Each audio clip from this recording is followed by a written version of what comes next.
you're fine. It's not even, okay, go Okay. ahead, your youngest I memory. I was probably 3 or 4. I can't remember my age. Mm-hmm. But I had a very bad ear infection, and we lived up 3 flights in the Bronx, New York. And my parents called the doctor, and he came over and gave me some sulfa. They were just now using sulfa drugs to cure whatever infections and things. So I guess he told my mother that he was just starting to use this on patients. So I was not an experiment, but using one of the first things that were, so that was that. And then I remember when I went to school in New York, I was 5 and 6 and 7. The school was a brick building, an old building. It was across the street from our apartment. And my parents gave me a little maple desk and chair, and I faced the window and I could see the school. And I remembered in those days, the boys and girls wore white shirts. Boys wore dark trousers and girls wore dark skirts. And then we had either a red tie or a blue tie, depending on whether you were elementary or upper grades kind of thing. So I remember that. So your youngest memory is being 3 or 4 living in the Bronx. Something like that, with my eyes and the doctor coming to me. Oh, your eyes? Oh, it's my ears, I'm sorry. That's right, you had an ear infection, And yeah. that they gave me sulfa drugs, which were just now being used. Right. And then going to school. And then we left in 39, so I was 8. And I remember vividly the train trip. My dad had gone on ahead. And in those days, the Southern Pacific Railroad ran through New York, down the southern part of the state, through Texas and all of that, and up to Union Station in Los Angeles. Is that in the 20s, would you say? No, I was... Or the 30s? I was 39 because I was 8 years old. Oh, okay. So we, some distant relative of my mother's, or the family, was an opera singer and lived in Chicago. And we got off the train in Chicago to stay with her overnight or something. And the smell of the stockyards was very strong then. I mean, oh yeah. And on the train in those days, when women were traveling alone with children, they had an attendant called a stewardess. And she would help with the kids. She'd come around with crayons and coloring books and see if the parents needed any help, especially if they were diapering babies and taking care of children. I remember that. And I remember I had been watching we didn't have television, we had the radio. Oh, I remember the radio. Yeah. My father, we had it on all the time. We listened to Amos and Andy. We listened to, what's his name? The guy that opened up the closet and everything fell out on them. Oh, I'll think of it at some other time. My father liked the boxing matches. He heard all he would listen to Joe Louis on the fights. Oh, wow. Oh yeah, men in those days did that, And he smoked in those days. The men smoked, although he didn't smoke a lot in the house. I don't remember that. I remember Dad smoking a pipe. Yeah, we loved that tobacco. And I think my grandmother must have lived with us because we just had a walk-up apartment. We went up flights of stairs. Oh, Yeah. This is in New York. Yeah, Bubby. Yeah, this is in New York. I'm still in New York before we leave. And I remember that we had an early refrigerator, and we children, we would do several things in the winter. We would climb up the snowbanks that the plows made and slide down them. Who's we? Because you're an only child. Yeah, the children in the neighborhood. Oh. We'd all climb up the snowbanks and slide down, Okay. They might have been dirty at that time, but we all did it. Yeah. Then we wait for the Iceman. And the Iceman cometh. There's a story of that.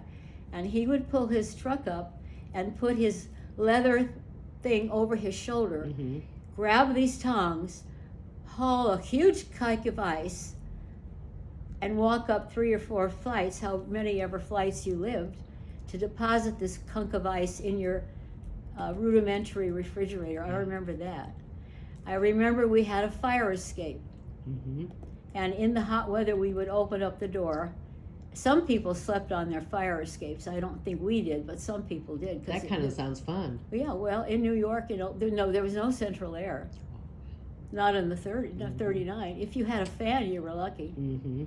And that's what we did. And then with all those tall buildings, then you don't really get a breeze. you don't, because that's the high rise, yeah. Mm-hmm. And then my mother would, I have a lot of memories. My mother's best friend was called Joan. Uh-huh. And Joan had a daughter my age. Oh, okay. So most every Saturday, the two moms and the two girls would go downtown and have lunch at the Automat. Now the Automat in those days, they still have them maybe somewhere. The cooks cooked the food, and then they had like little cupboards built into a wall, and they were refrigerated if they needed it. Oh. And they'd slide your food in there. Like if you ordered a piece of pie, it would go in there. Mm-hmm. Whatever, or sandwich would go in there. Go in from the back, Yeah. and then you would come to the front of the Automat and choose what you wanted and pay. That was the vending machine That's the beginning of, that's right, the prototype vending machine. Mm-hmm. And it worked pretty well. Yeah. You didn't have to kick it to get the food out or your money back.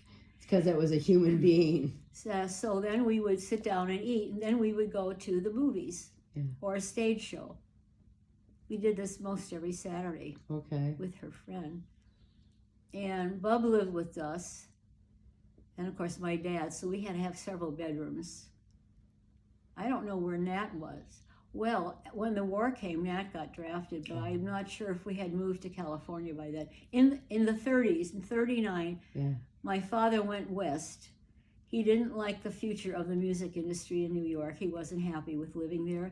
He didn't like living there with us. Wow. So he and a few other musicians. Why? What about the music industry? Well, I don't know. He just decided it wasn't for him for the family to live in New York. Man, dude, now you just opened up a pile of questions that I wish I could ask I'm him. not sure if that's so, but these were all musicians. Yeah, I friends, understand that. That all went west. They drove west. Because it's California. Hollywood, yeah. And when my father got us settled, we were on Curzon Avenue, a walk-up, one-bedroom apartment with a Murphy bed in the living room, which we were glad to get. Yeah. Because we were at war. The war was going on. Yeah, the Second World War. And there was a lot of things going on. And so my grandmother and I had twin beds in the bedroom, and my parents slept in the Murphy bed. Yeah. When you think about how people sleep now, we had no privacy. Yeah. You got up to go to the bathroom, all the rest of the house could hear you. It wasn't that big. We had two neighbors, two ladies that lived across the hall, and they were very nice women. And I don't remember their names or what they did, but they were our neighbors across the hall. What floor were you on? I think the second. Okay. And then we had a downstairs on, or maybe it was. Is this in the valley? No, it was right in Los Angeles. Oh, okay. It was right near Sunset Boulevard. Really? Oh, yeah. Was it real smoggy there? Not then. Okay. No, California then. We could drive on where the freeways are now. Yeah. We drove on those. They were like one lane this way, one lane. We drove past orange groves and lemon groves. Oh, wow. And my mom and dad and I would drive out somewhere and picnic under the eucalyptus trees. Wow. So What'd you have in your picnic? I have no idea. Then we would go. We did have a front stoop where we would go and visit. There's a lot of pictures of me in the scrapbook from Curzon Avenue. Okay. I went to Gardner Street Elementary School, and my best friend was Carol Lee, and her parents were close to my parents. I don't remember her. So how old when you guys moved from New York? Well, I was 8. Oh, 8. Okay. And I called her mother Aunt Elsie. That's Okay. right. And then her dad was Uncle Joe. And I think I've said this to somebody, but I said it to you. I asked my mother once, well, what does Uncle Joe do? My dad's a musician. Yeah. Well, I forget what she said. He's in the jewelry business or something, because they had more money than we did. Found out later when I was old enough to understand, Uncle Joe was a bookie. No wonder they had more money than we did. They didn't pay musicians those wages in those days. That's cool. And then there was several parades at the Gardner Street Elementary School, and you saw a picture, Carol, of me in a blue satin dress with a crown on. And Aunt Elsie had these dresses made, one for me and one for Carol. So we marched in the Gardner Street parade. What else do I remember? That was pretty early years, 8, 9, 10, whatever. I don't remember. When I was 8, where were we living then? I wanted to take piano lessons. Did we live there? Did we have room for a piano? And anyway, at some point I had an old upright called a Schmuller and Mueller piano. Yeah. I remember that. Anyway. Or I remember. Yeah, I know. You still see those pianos. Oh, yeah. Maybe we had moved by then. I don't remember exactly. And I graduated from Bancroft Junior High School. It was no big deal. Oh, in those days, the junior highs had a senior prom. Wow. So I went to the senior prom in the 9th grade, and Zane Gertzman was in one of my classes. We were together because Gelfand and Gertzman, to the G's. He invited me to the prom. I was so excited. Oh, but you know, Nana, every practical. Well, you got to have not the long gown. I didn't, anyway, I had a dress. It was made of tulle, which is very scratchy. And his parents came and picked me up, and he bought me the usual gardenia corsage. And that's when Papa came and peeked in the window. Oh. I told you that. Yeah. Yeah, Dad asked my mom. He said, Pearl, he was very protective. I was the only child. He called me girl. I wonder how Harriet's doing. And Mom said, oh, I'm sure she's fine. Well, I'm going to take a look. And she said, Dave, you can't do that. He said, yes, I can. She'll never know. And I never knew he was there. And then Zane Gertzman's parents picked me back up. And I never saw him after that. He went his way and I went mine. How did you find out that Papa did that? Did he My mother told me at one time. Oh, okay. Yeah. And then I graduated, I went to Hollywood High School, which in those days was a huge school, big campus. Wonder if you went to school with any directors or producers. I might have, because Lana Turner was discovered there, and a lot of people, a lot of the big ones went to Hollywood. It was the school. Yeah. And my mother said it was the academic high school. Oh. And I had a wonderful job. There was a whole little building where they stored all the textbooks. Oh. And I worked in there. Oh, wow. I checked them out and checked them in, and I enjoyed doing that. I like to do that. And then, because when I was in New York... You should have been a librarian. Yeah, I did. That's interesting. They have to research and do stuff. Yeah. When I was in New York, before we moved, that's right. No, when we came to L.A., I think I started in the 3rd grade. And I would come home from school, and my parents would say, well, what did you do today? I told my dad, flower arranging. He called the principal. He said, what? He did. But the school figured out that I was too advanced for what they were doing. Right. So, maybe this was... I'm not surprised. When was this? Oh, yeah. So they put me ahead. That's how I got out of high school so early.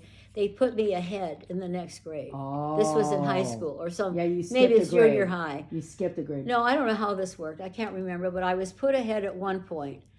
And at another point, the school, whether it was high school or junior high, I don't know, called my parents and said, we want to give Harriet an IQ test because I think she could have an even more advanced placement. And my mother said, no, you've put her ahead a whole year of all her friends and in school, and that's enough. So when I was 16 in April, then that year in June, 2 months later, I was 17. I must have been just barely 17 when I graduated and started. I was a young freshman at UCLA. Yeah, you were. Instead of 18, I was barely 17. Yeah. And I was all alone there. At the time, UCLA had over 15,000 students on this big campus. Wow. None of my friends went there. One of them, Betty Greenberg, got married young, and I lost track of her. Oh. And the other, Rosalie and Marilyn, and some of them went to school, like 2-year schools, and became secretaries. So And I was a quiet, shy child.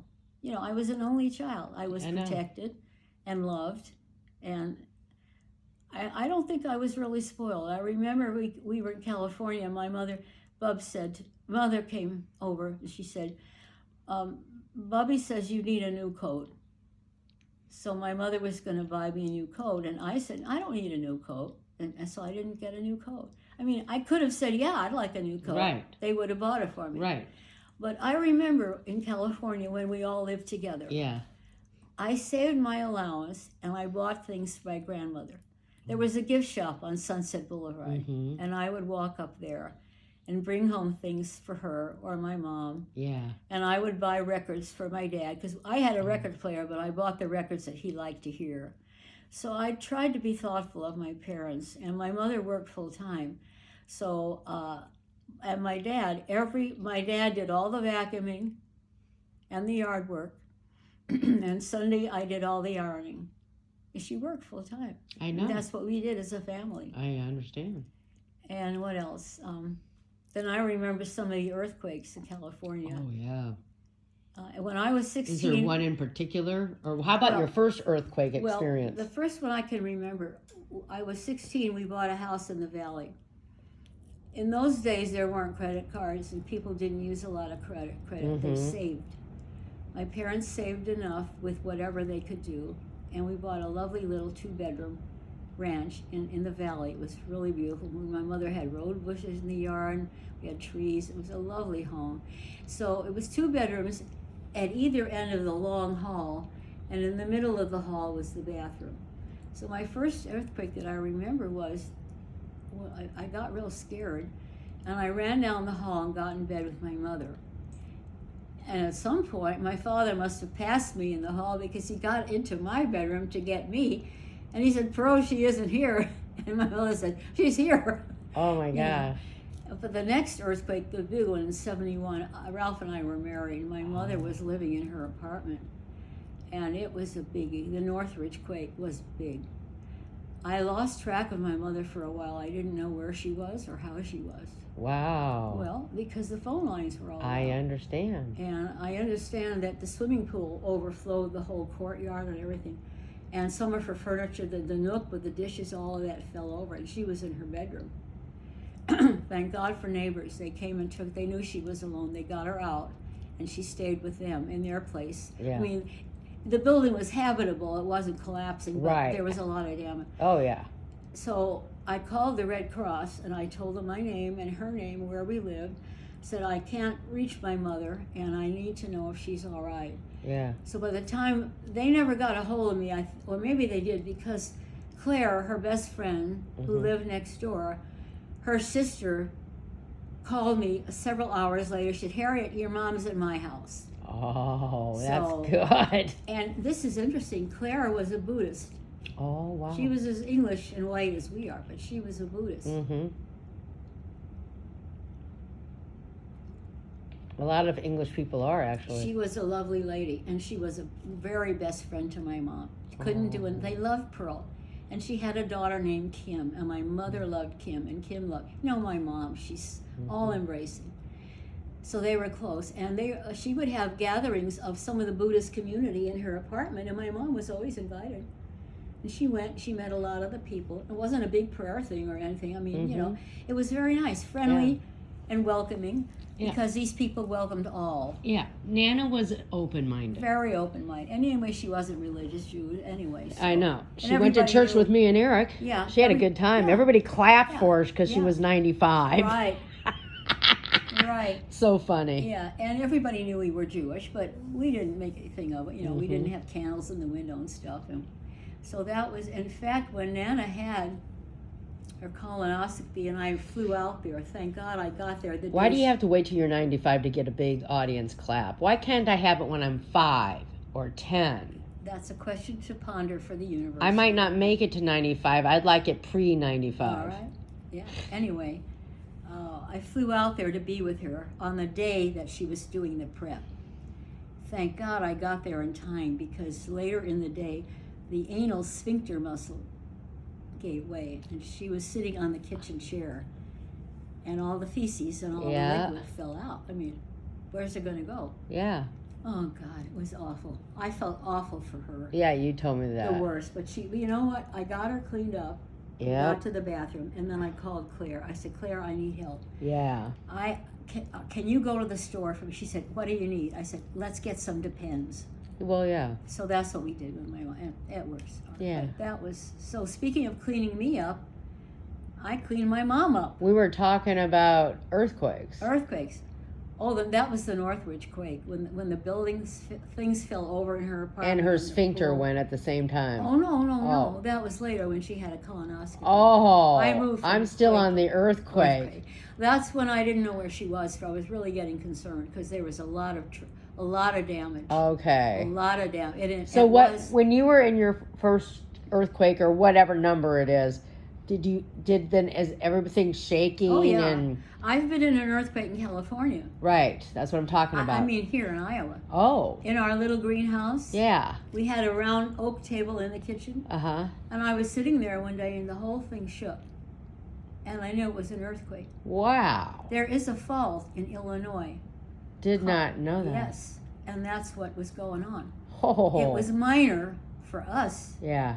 but more difficult. It's a San Wow. Martin fault or something, and Yeah. that's what I knew it was an earthquake. I mean, I was from California. That's how this Your table just doesn't shake in the kitchen unless Yeah. something's going on. but that's how the world gets the continents The change and change. things shift. That's what happened with the Rift Valley over the years. Yeah. And they're still probably moving, which we just don't know about it. So that was I kind of going from one era to another in terms of my memory. Well, yeah. Let's take a break, okay? All right.